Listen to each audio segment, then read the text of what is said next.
Magandang araw po mga kababayan.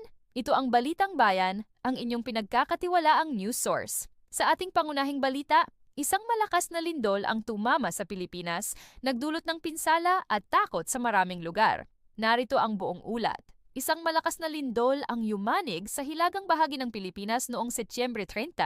Gumalaw ang mga gusali, nag-trigger ng mga landslide, at libo-libong residente ang nagtakbuhan para sa kanilang kaligtasan. Ayon sa mga ulat, umabot sa magnitude 7.4 sa Richter scale ang lindol at naganap sa baybayin ng Hilagang Luzon.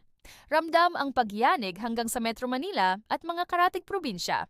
Ikinuwento ng mga residente ang takot at kaguluhan habang umuugoy ang mga gusali at nagputukan ng mga linya ng kuryente. Kumpirmado na may ilang nasawi at marami ang sugatan at patuloy pang tumataas ang bilang habang nagpapatuloy ang mga search and rescue operations. Daan-daang pamilya ang lumikas mula sa kanilang mga tahanan dahil sa pangamba ng mga aftershock at posibleng tsunami. May ilang lugar ding hindi madaanan dahil sa mga landslide na humarang sa pangunahing mga kalsada, kaya't nahihirapan ang relief operations. Agarang ipinag-utos ni Pangulong Ferdinand Marcos Jr. ang pagmumobilisa ng mga emergency services at unit ng militar. Namimigay na ng relief goods at nagtatayo ng pansamantalang mga evacuation center para sa mga pamilyang lumikas. Nagpahayag din ng kahandaan ng mga pandaigdigang organisasyon na tumulong sa relief at recovery efforts, habang ang mga karatig bansa ay mahigpit na nagbabantay sa banta ng tsunami. Sa kabutihang palad, wala pang naitalang malaking tsunami. Ilang nakaligtas ang nagbahagi ng kanilang nakakatakot na karanasan. Ayon sa isang residente, "Akala ko katapusan na namin. Nagsitakbuhan kami palabas ng bahay."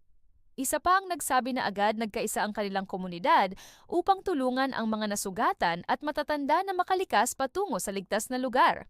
Pinaalalahanan ng mga awtoridad ang publiko na manatiling alerto sa mga aftershock, siguraduhin na ligtas ang mga gamit sa loob ng bahay, at palaging handa ng isang go bag na may mahahalagang gamit sakaling kailanganing lumikas. Binibigyang diin ng mga opisyal sa disaster response ang kahalagahan ng kahandaan ng bawat komunidad, lalo na sa isang bansang madalas tamaan ng lindol tulad ng Pilipinas.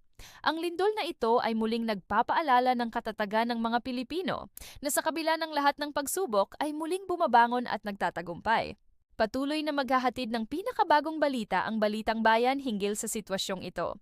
Kung nagustuhan ninyo ang balitang ito, huwag kalimutang like, share at subscribe sa Balitang Bayan para sa iba pang mga balita at mahalagang updates.